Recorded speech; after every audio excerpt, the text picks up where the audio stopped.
हमारे साथ आज एक और मेहमान हैं संजीव वैद्य जी। संजीव जी 22 वर्षों से शिक्षक के रूप में कार्यरत हैं, इतिहास के ज्ञाता हैं, एमपीपीएससी यूपीएससी एग्ज़ाम के मार्गदर्शक हैं और विभिन्न मंचों पर बच्चों के लिए अपने वक्तव्य के द्वारा वक्ता के रूप में जाने जाते हैं। आपका स्वागत है इस मंच पर संजीव जी। देखिए साहब, मैंने जब ये खबर पढ़ी तो मैं स्तंभित हो गया, आश्चर्यचकित हो गया कि ये कैसा निर्णय शासन ने ले लिया है। वास्तव में ये अन्याय था उन विद्यार्थियों के साथ जो बेचारे साल भर मेहनत कर रहे थे, 99.9% के लिए स्ट्रगल कर रहे थे।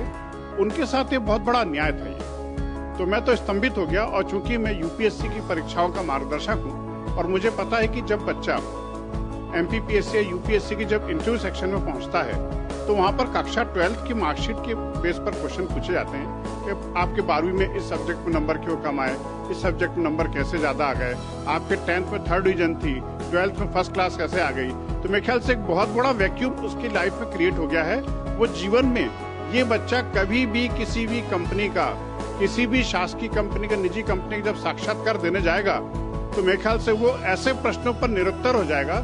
तो ये उसके लाइफ में एक बहुत बड़ा वैक्यूम क्रिएट हो गया है और ये बहुत बड़ा अन्याय है उन मेधावी विद्यार्थियों के साथ। और ये बहुत बड़ा गिफ्ट है उन विद्यार्थियों के साथ जो वास्तव में पढ़ाई लिखाई नहीं कर रहे थे और उनको थोड़ी सी भी जानकारी मिली कि ऐसा कुछ होने वाला है तो उन्होंने अपनी किताबें बोरिया बिस्तर समेट करके बंद करके रख दिया। तो बहुत बड़ा अन्याय है। मैं तो यही मानता हूँ मेधावी छात्रों के साथ जीवन भर का अन्याय है। संजीव जी, मेरा सवाल आपसे है, बोर्ड परीक्षाओं में हमने जो उत्तीर्ण कर दिया उनको बिना एग्जाम लिए, तो क्या हम कहीं उनको अपनी जिम्मेदारी से भागना नहीं सिखा रहे? बिल्कुल सही बोल रहे हैं आप। देखिए, शिक्षा का उद्देश्य होता है विद्यार्थी के भीतर संघर्ष करने की भावना को पैदा करना। चार्ल्स डार्विन ने भी कहा था सर्वाइवल ऑफ द फिटेस्ट। जो योग्यतम की अति जीविता बोलता है ना, कि जो योग्य होगा वो जीवित रहेगा, वो आगे बढ़ जाएगा। आपने यहाँ तो रेस खत्म ही कर दी। कौन जीता कौन हारा कभी पता चलेगा हमें? कभी पता नहीं चलेगा। तो आपने तो उनकी फाइटिंग स्पिरिट को खत्म कर दिया है, उनकी संघर्ष करने की क्षमता के ऊपर विराम लगा दिया है। और ये जो विराम लगा है ये उसके व्यक्तित्व पर जीवन भर प्रभाव डालेगा। वो कभी भी अपने आप को विनिंग स्पिरिट के साथ महसूस नहीं कर पाएगा और उसके अचेतन मन पर, उसके सबकॉन्शियस माइंड पर ये छाप अंकित हो जाएगी कि तुम सरकार की कृपा से पास हुए हो। तो उसके जो व्यक्तित्व है उसके ऊपर बहुत गहरा प्रभाव पड़ेगा इसका। बोर्ड परीक्षाएं नहीं हुई, किसी गाइडलाइन के तहत ली नहीं जा सकती थी संजीव जी? नहीं, देखिए, सरकार का तो पहला ही विकल्प यही था, क्योंकि सरकार ने मान के चल लिया था कि हमें एग्जाम लेना ही नहीं है ना। और देखिए, इस देश में चुनाव हुए, बंगाल में चुनाव हुए, कई राज्यों के असेंबली इलेक्शंस हुए, सब कुछ हुए, राजनीतिक रैलियां हुई, सब कुछ हुआ, सिर्फ एग्जाम नहीं था बस। तो मेरे ख्याल से ये सरकार का पहला विकल्प था और आखिरी विकल्प था। इसके अलावा उन्होंने किसी विकल्प पर विचार ही नहीं किया। नहीं तो सरकार चाहती तो एग्जाम ली जा सकती थी। बहुत सारे तरीके थे। आप लोग तकनीकी रूप से बहुत सक्षम लोग हैं, गूगल पर एग्जाम ले सकते थे, ऑनलाइन एग्जाम ले सकते थे, बहुत सारे तरीके थे। आप एमसीक्यू मल्टीपल चॉइस क्वेश्चंस के आधार पर एग्जाम ले सकते थे। 1 घंटे की एग्जाम ले लेते। सिलेबस छोटा कर दिया था। आपको जैसे पता है कि 60% सिलेबस कम कर दिया, तो जो बचा हुआ सिलेबस है आप उसके मल्टीपल चॉइस क्वेश्चन बना लेते, आप उसके आधार पर पेपर ले सकते थे। 100 क्वेश्चन दे देते, 1 घंटे का समय दे देते, जितने सॉल्व करो जितने सही होंगे उतना परसेंट, मतलब कुछ तो कराना चाहिए था विद्यार्थी से। एकदम से उसको जो है रबड़ी खिला दी गई कि लो भैया, लो खा लो, अब तुम 12वीं पास हो गए हो, पप्पू पास हो गया। तो कुल मिलाकर वही पप्पू पैदा कर दिया सरकार ने इस पॉलिसी के बारे में। सर, मैडम ने कहा शिक्षा अंतिम पायदान पर है हमारे देश में, और मुझे लगता है हम सब आज इस मंच पर सहमत हैं कि शिक्षा अभी अंतिम पायदान पर है। साल भर ऑनलाइन पढ़ाया जा सकता है लेकिन ऑनलाइन एग्जाम नहीं ली जा सकती। टीचर उसके लिए सक्षम हो सकता है, तैयार हो सकता है कि वो कैसे पढ़ाएगा साल भर, लेकिन सरकार इसके लिए तैयार नहीं हो सकती कि वो एक दिन एग्जाम कैसे ले सकती है ऑनलाइन। तो वाकई ये कहना गलत नहीं है कि हम शिक्षा को अंतिम पायदान पर रखते हैं इस देश में। वैसे भी देश। सर, मेरा आपसे सवाल है, परीक्षा शुल्क जो लिया गया है वो कितना उचित है आज की दशा में? देखिए, कोरोना के काल में लोगों की आमदनी तो प्रभावित हुई है। बहुत सारे लोगों की तो आमदनी प्रभावित, क्या खत्म ही हो गई आमदनी। किसान प्रभावित हुए, मजदूर प्रभावित हुए, टीचर्स प्रभावित हुए, बिजनेसमैन प्रभावित हुए।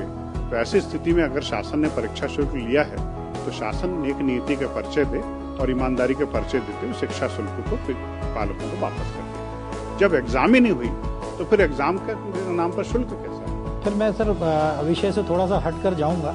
सरकार यदि शुल्क लेती है तो वो जायज है, स्कूल यदि शुल्क लेते हैं तो नाजायज है, उन पर कार्रवाई होगी। बिना एग्जाम लिए जो बोर्ड हैं उन्होंने एग्जाम लिए हैं और उनका तर्क ये है कि हम स्ववित्त पोषित संस्था हैं, इसमें सरकार की तरफ से हमको कोई आर्थिक सहायता नहीं मिलती, इसलिए हम इसके लिए लायबल नहीं है कि वापस करें हम। तो वैसी ही स्थिति सेम कंडीशन प्राइवेट स्कूल की है, प्राइवेट स्कूलों की भी है। बिल्कुल सही बात है, प्राइवेट स्कूलों के लिए गलत है तो सरकार के लिए भी गलत है। जब एग्जाम हुआ ही नहीं तो फीस किस बात की? स्ववित्त हो चाहे कैसा भी वित्त हो, आपको पैसा वापस करना चाहिए सरकार। मनीषा जी मेरा है तो साइंस के नंबर फिजिकल एजुकेशन में चले जाएंगे और बायोटेक्नोलॉजी लिया है तो साइंस के नंबर बायोटेक्नोलॉजी में चले जाएंगे। ये कितना सार्थक मूल्यांकन है, मैं तीनों की राय एक एक कर जानना चाहूंगा। देखिए, मैं तो सीधे सीधे यही बोलूंगा, कहीं की ईंट कहीं का रोड़ा, भानुमति ने कुनबा जोड़ा।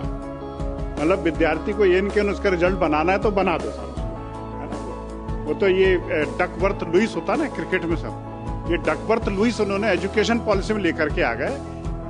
मैं मतलब मध्यप्रदेश के मुख्यमंत्री को, मध्यप्रदेश के शिक्षा मंत्री को बोलना चाहता हूँ, भैया क्रिकेट की पिच नहीं है, यहाँ पर आप डकवर्थ लुइस लेकर के मत आइए। ये बच्चों के कैरियर का सवाल है, उनके भविष्य का सवाल है।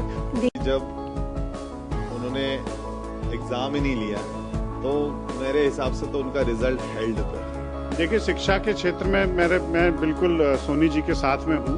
डकवर्थ लुइस का नियम फॉलो किया जा रहा है। जब यहाँ पर जब खेले ही नहीं तो फिर नतीजा कैसा? जब रिजल्ट ही नहीं आया तो फिर किस आधार पर उनको मार्क्स दिया है? तो मैं तो 10 में से 0 ही नंबर दूंगा। सर संजीव जी, जान है तो जहान है, पर शिक्षा है तो सुनहरा कल है।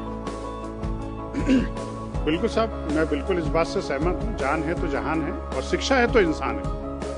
हम इंसान तभी हैं जब तक हमारे भीतर शिक्षा है। तो जितनी आवश्यकता हमें जान की है शरीर के लिए, उतनी आवश्यकता हमें शिक्षा की है अपनी आत्मा के लिए। शरीर के भीतर एक आत्मा भी निवास करती है, उस आत्मा को शिक्षा की बहुत आवश्यकता है। अगर हम शिक्षा नहीं प्राप्त करेंगे तो हमें और एक जानवर में कोई अंतर नहीं रह जाएगा। शिक्षा ही वो आधार है जो मनुष्य और पशु के बीच में भेद करने का आधार है। तो बिल्कुल शिक्षा है तो इंसान है, जान है तो जहान है। संजीव जी, जैसा हम लोगों ने आज अभी डिस्कस किया है, इसमें एक शिक्षा के क्षेत्र में आमूलचूल परिवर्तन की आवश्यकता तो महसूस हो रही है, लेकिन इसके साथ ही साथ जो आज का विषय है उसमें आप ये 10वीं और 12वीं के जो बोर्ड एग्जाम है उसके रिजल्ट को कितना सार्थक देखते हैं? देखिए, 10वीं और 12वीं के रिजल्ट्स जो हैं उनकी सार्थकता पर तो प्रश्न चिन्ह लग ही चुका है, क्योंकि जिस तरीके से रिजल्ट बनाया गया है, रिजल्ट बना ही नहीं है, उसकी तो कोई उपयोगिता ही नहीं है। लेकिन फिर भी मैं विद्यार्थियों से यही कहना चाहूँगा कि आप लोग हताश मत होइए, आप लोग निराश मत होइए। कोरोना के साथ हमें जीने की आदत डालना पड़ेगी। जो वैक्यूम आया है रिजल्ट के अनप्रॉपर तरीके से आने से, उसको फिलअप किया जा सकता है और इसमें आपके शिक्षक, आपके माता पिता एक अहम भूमिका निभा सकते हैं। आप लोगों को घबराने की कोई आवश्यकता नहीं है। शासन की नीतियां कुछ भी हों, लेकिन यदि आपके भीतर आत्मविश्वास है तो आप फिर से कमबैक कर सकते हैं, फिर से फाइट कर सकते हैं और अपने भविष्य को सुनहरा बना सकते हैं। आखिरी सवाल संजीव जी, आप कुछ? जी बिल्कुल, मैं सहमत हूँ। जनरल प्रमोशन जो है एक बार हो चुका, 2 बार हो चुका है और अब हमारी सरकारें भी इस बात को समझ चुकी हैं कि हमें कोरोना के साथ जीने की आदत डालना पड़ेगी। विद्यार्थियों को, विद्यार्थियों के माता पिता को भी इस बात को समझना पड़ेगा कि हमें कोरोना के साथ जीना पड़ेगा, कोरोना के साथ पढ़ना पड़ेगा, कोरोना के साथ एग्जाम देना पड़ेगी और कोरोना के साथ हमें नतीजे भी बनाने पड़ेंगे। तो जनरल प्रमोशन का ये ट्रेंड स्टार्ट नहीं हुआ है, ये यहीं पर खत्म हो गया है, क्योंकि अगर इसको सरकार बार बार चलाएगी तो फिर शिक्षा नीति का कोई मतलब ही नहीं रह जाता। शिक्षा की कोई योजना धरी की धरी रह जाएगी। तो मैं यही कहूँगा कि ये शुरुआत नहीं, ये अंत है। आगे जनरल प्रमोशन नहीं होगा, ऐसी उम्मीद मैं अपने हुक्मरानों से करता हूँ।